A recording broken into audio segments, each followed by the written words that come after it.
Kena denda Pak Prabowo. Kena denda juga gila.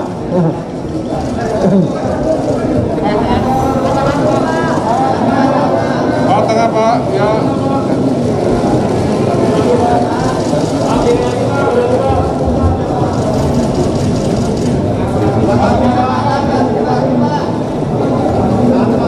Lima menteri yang diutus oleh Presiden untuk mengantarkan pandangan dan posisi pemerintah tentang rancangan undang-undang haluan ideologi negara. Sesudah menyerap pandangan-pandangan dan konsultasi dengan tokoh-tokoh masyarakat, membaca media massa dan sebagainya, pemerintah sudah punya posisi dan pandangannya yang hari ini akan disampaikan langsung kepada pimpinan DPR, karena sesudah ini DPR akan reses. Saya kira itu aja. Bahwa tidak benar, hari ini dikabarkan dalam rapat paripurna akan ada dua pengesahan RUU, yaitu RUU HIP dan RUU Omnibus Law. Kemarin dalam agenda rapat Badan Musyawarah yang kemudian mengagendakan acara rapat paripurna hari ini, yang rapat paripurna diadakan untuk penutupan masa sidang, itu saya pastikan tidak ada pengesahan rancangan undang-undang HIP menjadi undang-undang dan atau rancangan undang-undang Omnibus Law menjadi undang-undang Omnibus Law, itu tidak ada. Oleh karena itu kami himbau kepada masyarakat, tokoh masyarakat dan alim ulama untuk kemudian mengecek lebih dulu isu-isu yang beredar, yang berada di tengah-tengah masyarakat. Assalamualaikum warahmatullahi wabarakatuh. Salam sejahtera bagi kita semua. Yang saya hormati para pimpinan DPR, Pak Menko Polhukam, Pak Mahfud, Pak Mensesnek, Pak Menhan, Pak Mendagri, Menhunham, dan Menpan RB yang pada hari ini hadir ke gedung DPR. Syukur alhamdulillah bahwa pada kesempatan ini kami pimpinan DPR baru saja selesai menerima wakil pemerintah atau utusan dari Presiden yang dipimpin Pak Menko Polhukam untuk bisa menyerahkan konsep BPIP, Badan Pembinaan Ideologi Pancasila, sebagai masukan kepada DPR untuk membahas dan menampung konsep-konsep yang akan dibahas bersama atau mendapatkan masukan dari masyarakat. Konsep RUU BPIP yang disampaikan pemerintah berisikan substansi yang berbeda dengan RUU Haluan Ideologi Pancasila, yaitu berisikan substansi yang telah ada di dalam peraturan Presiden yang mengatur tentang Badan Pembinaan Ideologi Pancasila BPIP dan diperkuat menjadi substansi RUU BPIP. Konsep yang disampaikan pemerintah berisikan substansi RUU BPIP yang terdiri dari 7 bab dan 17 pasal, berbeda dengan RUU HIP yang berisikan 10 bab dan 60 pasal. Substansi pasal-pasal RUU BPIP hanya, sekali lagi saya sampaikan, hanya memuat ketentuan tentang tugas, fungsi, wewenang, dan struktur kelembagaan Badan Pembinaan Ideologi Pancasila. Sementara pasal-pasal kontroversial seperti penafsiran filsafat dan sejarah Pancasila dan lain-lain sudah tidak ada lagi. Dalam konsideran mengingat juga sudah terdapat TAP MPRS nomor 25 tahun 1966 tentang pelarangan PKI dan ajaran komunisme, Marxisme dan Leninisme. DPR dan pemerintah sudah bersepakat bahwa konsep RUU BPIP ini tidak akan, sekali lagi, tidak akan segera dibahas, tetapi akan lebih dahulu memberikan kesempatan yang seluas-luasnya kepada masyarakat untuk ikut mempelajari, memberi saran, masukan, dan kritik terhadap konsep RUU Badan Pembinaan Ideologi Pancasila tersebut. DPR bersama pemerintah akan membahas RUU Badan Pembinaan Ideologi Pancasila tersebut apabila DPR dan pemerintah sudah merasa mendapatkan masukan yang cukup dari seluruh elemen anak bangsa, sehingga hadirnya rancangan Undang-Undang Badan Pembinaan Ideologi Pancasila ini menjadi kebutuhan hukum yang kokoh bagi upaya pembinaan ideologi Pancasila melalui Badan Pembinaan Ideologi Pancasila. Selanjutnya, DPR dan pemerintah berharap agar setelah terjadi kesepakatan antara pemerintah dan DPR ini, segala pertentangan pemikiran dan sikap yang terjadi dalam beberapa minggu terakhir ini terkait dengan rancangan Undang-Undang HIP sudah dapat kita akhiri dan kita kembali hidup rukun dan damai serta kompak bergotong royong melawan pandemi COVID-19 dan dampak-dampaknya. Selanjutnya kami meminta Pak Menko Polhukam untuk bisa memberikan tambahan dan masukan terkait dengan pertemuan hari ini. Silakan Pak Menko Polhukam. Terima kasih Ibu Ketua DPR RI Ibu Puan Maharani dan pimpinan yang lain Bapak Aziz Samsudin, Bapak Zulkifli Dasko, Bapak Rahmat Gobel dan Bapak Muhammad Iskandar. Saya mewakili pemerintah membawa surat Presiden hari ini. Saya Menko Polhukam ditemani oleh Bapak Menteri Sekretaris Negara, Bapak Menteri Pertahanan, Bapak Menteri Hukum dan HAM, dan Bapak Menteri Pan-RB, Menpan RB, dan Menteri Dalam Negeri. Tadi seperti disampaikan oleh Bu Ketua DPR, saya membawa surat Presiden yang berisi 3 dokumen. Satu dokumen surat resmi dari Presiden kepada Ibu Ketua DPR secara resmi untuk sampaikan DPR. Lalu yang ada 2 lampiran lain yang terkait dengan rancangan Undang-Undang Badan Pembinaan Ideologi Negara. Pemerintah Ideologi Pancasila, rancangan Undang-Undang Badan Pembinaan Ideologi Pancasila BPIP yang selama ini sudah ada.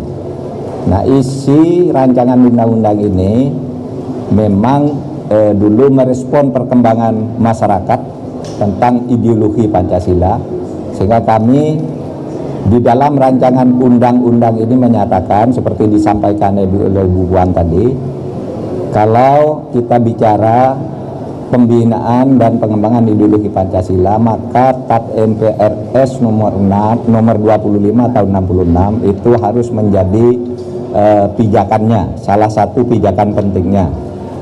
Itu ada di dalam RUU ini menjadi menimbang butir 2 sesudah Undang-Undang Dasar 1945, menimbangnya butir 2 itu TAP MPRS nomor 25 tahun 66. Yang kedua, rumusan Pancasila, kita kembali apa yang dulu dibacakan oleh Bung Karno pada tanggal 18 Agustus tahun 1945, yaitu Pancasila yang sekarang tertuang di dalam pembukaan dengan 5 sila dalam satu kesatuan makna dan satu tarikan nafas pemahaman. Nah, ini adalah satu sumbangsaran dari pemerintah kepada DPR. Dan tadi kami bersepakat ini akan dibuka seluas-luasnya, masyarakat yang ingin berpartisipasi membahasnya dan mengkritisinya silahkan. Tadi kami bersepakat juga nanti akan segera dibuka ini dokumen terbuka, nanti bisa dilihat di websitenya DPR gitu. Dan tadi kami tekankan bahwa soal Pancasila yang kita pakai secara resmi itu di sini kami cantumkan di dalam bab 1 pasal 1 butir 1 bahwa Pancasila itu adalah ketuhanan yang Maha Esa, kemanusiaan yang adil dan beradab, persatuan Indonesia, kerakyatan yang dipimpin oleh hikmat kebijaksanaan dalam permusyawaratan perwakilan, keadilan sosial bagi seluruh rakyat Indonesia. Sekian, terima kasih. Akan saya serahkan secara resmi kepada Ibu Ketua. Di depan.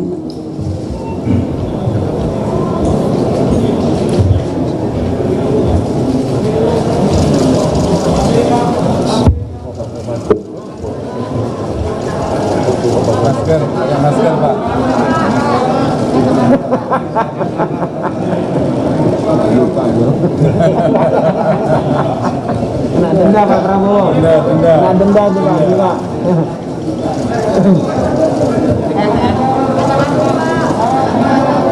Pak tengah Pak, ya.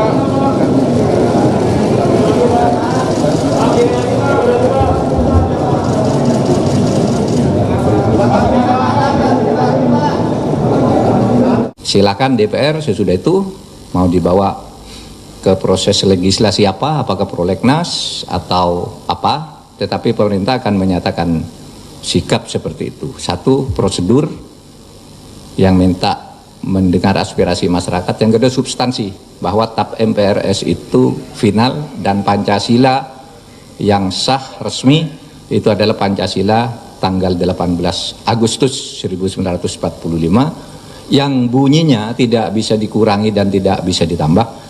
Satu, ketuhanan yang Maha Esa. Dua, kemanusiaan yang adil dan beradab. Tiga, persatuan Indonesia. Empat, kerakyatan yang dipimpin oleh hikmat kebijaksanaan dalam permusyawaratan perwakilan.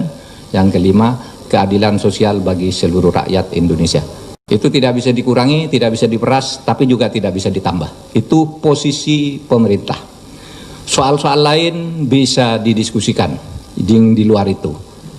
Saya kira itu yang dari saya. Kalau ada yang mau bertanya silakan. Besok saya akan ke DPR, jamnya masih diatur. Silakan yang ingin bertanya tentang RUU HIP. Sudah? Ya, dari TV One silakan. Saya ingin mempertegas berarti sikap pemerintah itu meminta DPR untuk menunda terlebih dahulu dengan dasar-dasar tadi dasar lainnya yang menjadi atau mempengaruhi pemerintah meminta hal itu kepada DPR apa Pak? Tidak ada, dasarnya dua. Satu, kita ingin konsentrasi COVID. Yang kedua, substansinya kita tidak setuju dalam dua hal yang banyak diprotes oleh masyarakat. Kan dua yang diprotes. Satu, soal TAP MPRS. Yang kedua, soal Trisila dan Ekasila. Nah, kita jawab itu, kita sependapat dengan masyarakat.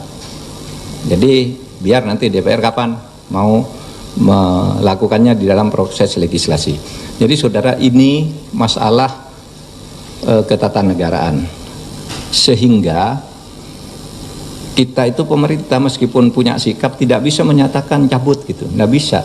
Jadi harus ada proses legislasinya karena ini masalah demokrasi, dan demokrasi itu tidak boleh jalan. Demokrasi itu tidak boleh jalan tanpa demokrasi, tanpa prosedur-prosedur yang terukur. Karena kalau pemerintah sesukanya pokoknya cabut, nggak bisa. Besok kalau ada pemerintah lain cabut, atau DPR suatu saat cabut, harus ada proses demokrasinya. Dan kita politisnya sudah kita nyatakan tanggal 16 Agustus, proses demokrasinya, proses hukumnya, hukum ketatanegaraannya akan disampaikan secara resmi karena kita punya waktu sampai tanggal 22. Sehingga sebenarnya kami akan menyampaikannya sekitar tanggal 20. Tapi Bapak Presiden mengatakan karena DPR akan segera reses, gitu, maka kita menyampaikannya dipercepat. Cukup? Biar masih ada lagi? Presiden resesnya enak. Soal HIP? Ada lagi? Sudah? Nggak ada lagi ya? Soal Cukup HIP? ya? Cukup. Cukup. Yang lain boleh satu, silakan. Ya, yang ini dulu. Ya. Minta tanggapannya soal surat jalan Jakarta yang dibuat dengan Jenderal Mbak. Surat apa? Surat jalan Jakarta yang dibuat sama Jenderal Mbak. Oh ya, biar saya kira sudah ada aturan hukumnya, ada peraturan disiplinnya di lingkungan Polri atau di semua lingkungan pemerintahan. Dan saya kira zaman sekarang menyelesaikannya harus terbuka, tidak bisa akal-akalan karena masyarakat juga sudah pinter. Kita tunggu aja tindakan dari Polri. Cukup ya? Cukup ya? Baik, terima kasih teman-teman. Satu lagi, oh, satu lagi, boleh. Apa kamu? Dari mana, Enyus? Karena ngacung pertama tadi. Apa? Iya, silakan. Pak, terkait pemburu koruptor itu kan ada pro kontra, salah satunya juga dari KPK bilang kurang serp dengan adanya itu gitu. Nah, tanggapan soal itu gimana Pak? Apakah nanti akan ada perbincangan lebih lanjut juga atau akan melibatkan KPK juga? Ya, kalau di negara demokrasi itu apapun ada pro kontra. Kalau Anda bilang KPK misalnya agak kurang setuju, itu Pak Nawawi, dan bagus Pak Nawawi itu. Tapi kalau saya baca Pak Firly hari ini bagus, mendukung. Nah, KPK kan ada banyak orang juga dan itu tandanya demokrasi. Nah, yang berlaku nanti adalah keputusan rapat resmi, proses nomokrasinya, proses politik tukar opininya gitu siapa aja boleh ngomong. Dan saya akan terus mengerjakan ini secara serius tentang tim pemburu koruptor ini, tapi tetap memperhatikan saran-saran dari masyarakat.